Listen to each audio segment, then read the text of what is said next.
சத்யா, என் போனை பத்தியா எங்க வச்சேன்னே தெரியல. இதுக்குதான் போனை எல்லா இடத்துக்கும் எடுத்துட்டு போக கூடாதுங்கிறது. எப்போ எங்க வைக்கிறீங்கன்னே தெரியல. பாத்ரூம்ல பாத்தீங்களா? ஸ்கூல் போயிட்டு வரேம்மா. சரிடா கண்ணா, பார்த்து பத்திரமா போயிட்டு வா. என்ன? பாய்மா. பாய்ப்பா. வாடா. பாத்ரூம்ல பாத்துட்டேன், அங்க இல்லடி. இந்த மாசத்துல இது 3வது போன் நீங்க தொலைக்கிறது. போனை காசு கொடுத்து வாங்கினா மட்டும் பத்தாது, அத பத்திரமாவும் வச்சுக்க தெரியணும். எனக்கு என்னமோ நான் கடைக்கு போயிட்டு வந்துட்டு வீட்டுல தான் போனை வச்சேன். ஐயோ, அப்ப கடையிலேயே விட்டுட்டு வந்துட்டீங்களா? உடனே போய் கடையில பாருங்க. அப்படி இல்லன்னா புது போனை வாங்கிட்டு வாங்க. போன் வாங்குறதுக்கு மட்டும் காசு இருக்கும், நாங்க ஏதாவது கேட்டா காசே இல்லைன்னு வேண்டியது.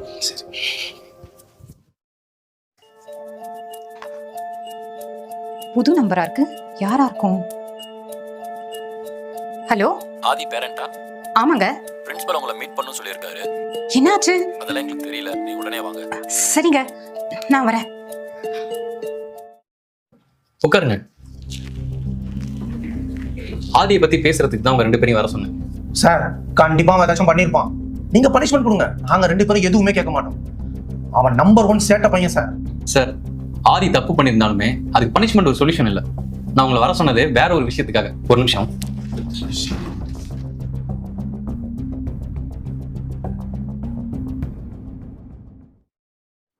இந்த போன் எல்லாம் யாரோடதுன்னு தெரியுதா? சார், இதெல்லாம் ஏன் போனு? இங்க எப்படி வந்தது? இந்த போன் எல்லாமே ஆதியோட பேக்ல தான் இருந்துச்சு. அப்ப இவ்வளவு நேரம் போன்ல நீ தான் திருடினியா? ராஸ்கல், நீ வீட்டுக்கு வா, உன்னை என்ன பண்றேன்னு பாரு. சார் சார், கோவப்படாதீங்க, ஒரு நிமிஷம் உட்காருங்க. ஆதி கிட்ட இதை பத்தி எல்லாமே கேட்டாச்சு. எனக்கு என்னமோ ஆதி பண்ணதுதான் கரெக்ட்னு தோணுது. என்ன சார் பேசுறீங்க? போனை திருடி இருக்கான், அவனுக்கு போய் சப்போர்ட் பண்ணி பேசிட்டு இருக்கீங்க. அதானே, எங்களுக்கே தெரியாம அவன் போன் எடுத்துட்டு வந்திருக்கான், நீங்களும் அவனுக்கு சப்போர்ட் பண்றீங்க. இதுதான் நீங்க அவனுக்கு ஸ்கூல்ல சொல்லி தரீங்களா? வெயிட், ஆதி போன் எடுத்துட்டு வந்ததுக்கு ஒரு ரீசன் இருக்கு. 2 பேரும் கொஞ்ச நேரம் பொறுமையா இருங்க.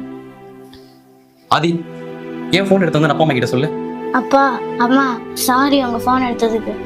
நீங்க எப்பவுமே ஃபோன்லயே தான் இருக்கீங்க. நான் ஆசையா வந்து பேசலாம்னு நினைச்சாலும் நீங்க ஃபோன் பார்த்துட்டே தான் பேசுறீங்க. ஸ்கூலுக்கு போகும்போது பைக்ல ஜாலியா பேசலாம்னு நினைச்சா அப்போவும் நீங்க ஃப்ரெண்ட்ஸ் கூட ஃபோன் பேசிட்டே தான் வரீங்க. எனக்கு அப்பாவை ரொம்ப பிடிக்கும், ஆனா அப்பாவுக்கு ஃபோன் தான் ரொம்ப பிடிக்கும். அதனால ஃபோன் தொலைஞ்சு போயிடுச்சுன்னு நினைச்சா என் கூட பேசுவாருன்னு ஃபோன் எடுத்தேன். இப்ப சொல்லுங்க, ஆதி மேல என்ன தப்பு இருக்குன்னு? இந்த காலத்துல போன் முக்கியம்தான், இல்லைன்னு சொல்லல. ஆனா பேரண்ட்ஸே இப்படி போனுக்கு அடிக்ட் ஆயிட்டா அப்புறம் பசங்களை எப்படி நல்லா வளர்ப்பீங்க? பசங்க பேரண்ட்ஸ் கிட்ட எதிர்பார்க்கறதெல்லாம் கொஞ்சம் டைமும் அன்பும் மட்டும்தான். அதை இனிமேலாச்சும் கொஞ்சம் புரிஞ்சுக்கோங்க. பசங்க கூட கொஞ்சம் டைம் ஸ்பெண்ட் பண்ணுங்க. கண்டிப்பா சார், இனிமே அவங்க கூட நாங்க டைம் ஸ்பெண்ட் பண்றோம்.